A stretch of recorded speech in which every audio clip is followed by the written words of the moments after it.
America ಮತ್ತು Iran ನಡುವಿನ ಸಂಘರ್ಷ ಅಂತ್ಯದ ಹಂತ ತಲುಪಿದ್ದು ಉಭಯ ದೇಶಗಳು ಜಿನಿವಾದಲ್ಲಿ ಶಾಂತಿ ಒಪ್ಪಂದಕ್ಕೆ ಸಹಿ ಹಾಕಲು ಸಿದ್ಧತೆಯನ್ನು ನಡೆಸಿವೆ ಎಂದು ವರದಿಯಾಗಿವೆ.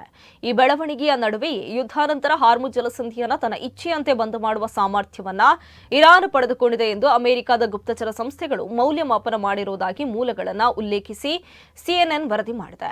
ಶುಕ್ರವಾರ ಸಹಿ ಹಾಕಲಾಗುವ ನಿರೀಕ್ಷೆ ಇರುವ ಶಾಂತಿ ಒಪ್ಪಂದದ ಹೊರತಾಗಿಯೂ ಜಾಗತಿಕ ತೈಲ ಸಾಗಣೆಗೆ ಅತ್ಯಂತ ಪ್ರಮುಖವಾದ ಹಾರ್ಮುಜ್ ಜಲಸಂಧಿಯ ಮೇಲಿನ ಇರಾನ್ನ ಪ್ರಭಾವ ಮುಂದುವರಿಯುವ ಸಾಧ್ಯತೆ ಇದೆ ಎಂದು ವರದಿಯಲ್ಲಿ ಉಲ್ಲೇಖಿಸಲಾಗಿದೆ. ಇತ್ತೀಚಿನ ಬೆಳವಣಿಗೆಗಳಲ್ಲಿ ಇರಾನ್ ನೆರೆಯ ರಾಷ್ಟ್ರಗಳಲ್ಲಿರುವ ಅಮೆರಿಕದ ನೆಲೆಗಳ ಮೇಲೆ ದಾಳಿ ನಡೆಸಿರುವುದಲ್ಲದೆ ಗಲ್ಫ್ ರಾಷ್ಟ್ರಗಳ ಇಂಧನ ಮೂಲಸೌಕರ್ಯಗಳ ಮೇಲೆ ಒತ್ತಡ ಹೇರಬಲ ಸಾಮರ್ಥ್ಯವನ್ನು ವೃದ್ಧಿಸಿಕೊಂಡಿದೆ ಎಂದು ಗುಪ್ತಚರ ಮೂಲಗಳು ತಿಳಿಸಿವೆ.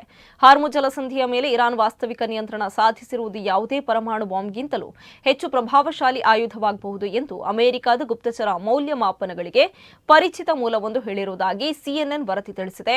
ಜಲಸಂಧಿಯ ಮೂಲಕ ಸಾಗಣೆ ಸಾಮಾನ್ಯ ಸ್ಥಿತಿಗೆ ಮರಳಿಸಲು ಅಮೆರಿಕವು ಇರಾನ್ ಜೊತೆ ತೀವ್ರ ಮಟ್ಟದ ಮಾತುಕತೆ ನಡೆಸಬೇಕಾಯಿತು ಎಂದು ವರದಿಯಲ್ಲಿ ಉಲ್ಲೇಖಿಸಲಾಗಿದ್ದು, ಈ ಬೆಳವಣಿಗೆ ಮಧ್ಯಪ್ರಾಚ್ಯದ ಭದ್ರತೆ ಮತ್ತು ಜಾಗತಿಕ ಇಂಧನ ಮಾರುಕಟ್ಟೆಯ ಮೇಲೆ ಪರಿಣಾಮ ಬೀರುವ ಸಾಧ್ಯತೆ ಇದೆ ಎಂದು ಹೇಳಲಾಗಿದೆ.